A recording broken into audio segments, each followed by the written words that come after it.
Heyo, we're back at it again, fam. So I'm sure some of y'all thought, nah, maybe her channel died down or something, or she's not posting anymore. No, I still will continue posting. 2017, we gotta keep it going, man. It's just that I've got a lot going on now since I'm like back in school again.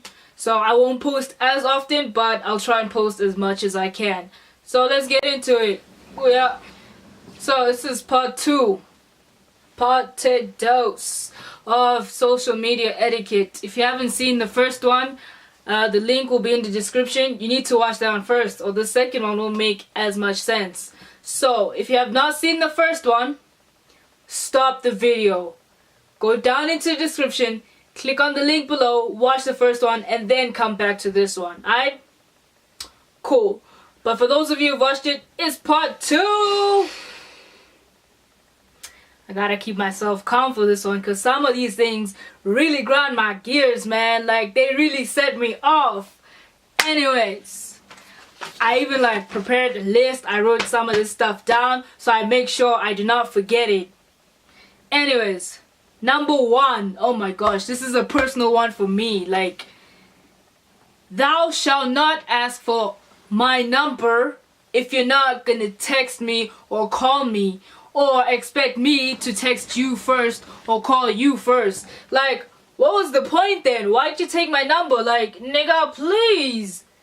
Like, you just took up some space on my phone that I could have used for something else. So if you're gonna ask for somebody's number, use it. If you don't use it, if you ask for it and you know you're not gonna use it, just don't ask for it. Just be like, hey, we should hang out sometime, or like, I don't know, something like that, or find them on social media, because, you know, Facebook contacts don't really take up space on your phone, or Instagram or whatever. Slide into their DMs, but don't commit yourself to getting their number if you're not gonna use it. Okay, number 2. This is a really important one. I commend those of you who take people's numbers and actually use it. But once you get their number and you start using it, don't leave them with blue ticks, man. Like, come on. You're gonna take the person's number, you're gonna chat a little with them, and once the conversation starts really flowing, you're just gonna end up reading and not replying. Don't blue ticks, man. Don't do that. Okay, number 3. Posting some private life stuff on a public space, or posting unnecessary stuff. Yeah, this one bothers me as well, because like, some of you guys post some really like deep private stuff, so then I am just there scrolling through my newsfeed and I don't know how to feel about that. Like, Facebook has come a long way now. I mean, I think it's a good thing that they have reaction buttons now, so you won't look like an ass or feel like a douche for not doing anything. Like someone who posts something like, I don't know, I just got robbed yesterday, or somebody died, or I don't know, you know, those really deep things. So back then in Facebook, you could only like, share, or comment on things.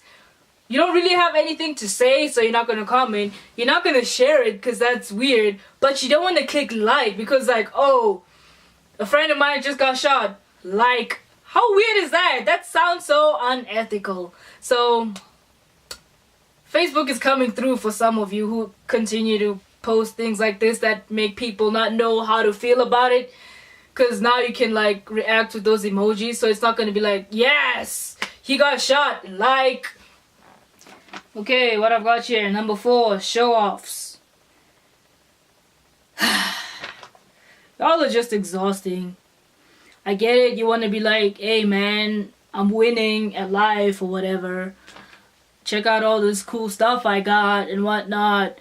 But what shocks me is when y'all act surprised when that shit goes missing. Like, if you're gonna publicly advertise what you got and that thing is of a certain value, don't act surprised when it's gone, or when it goes missing, or when you just can't find it mysteriously, because, you know, hey man, you were advertising and your audience were interested in whatever you were advertising, except that they didn't consult you before taking whatever that was.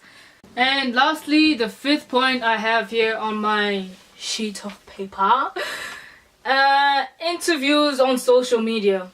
well, I named this point interviews on social media because I don't know exactly what to categorize it as, but we'll take it as an interview.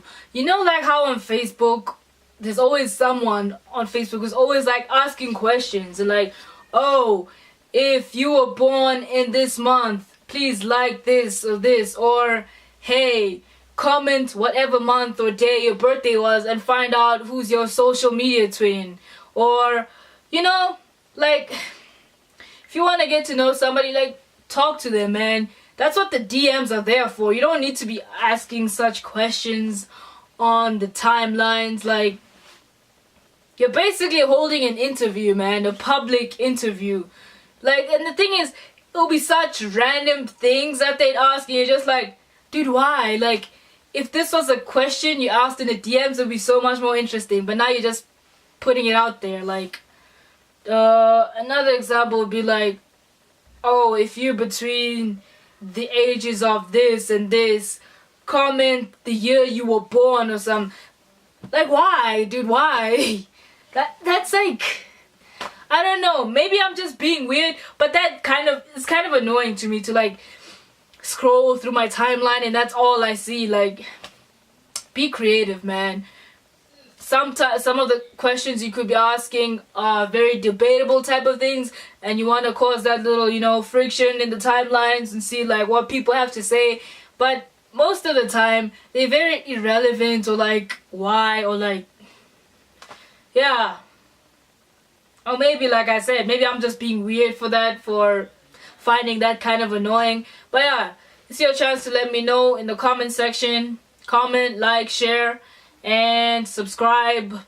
So yeah, that's all I've got to say about that. Those have been today's commandments. So I'll see you guys next time.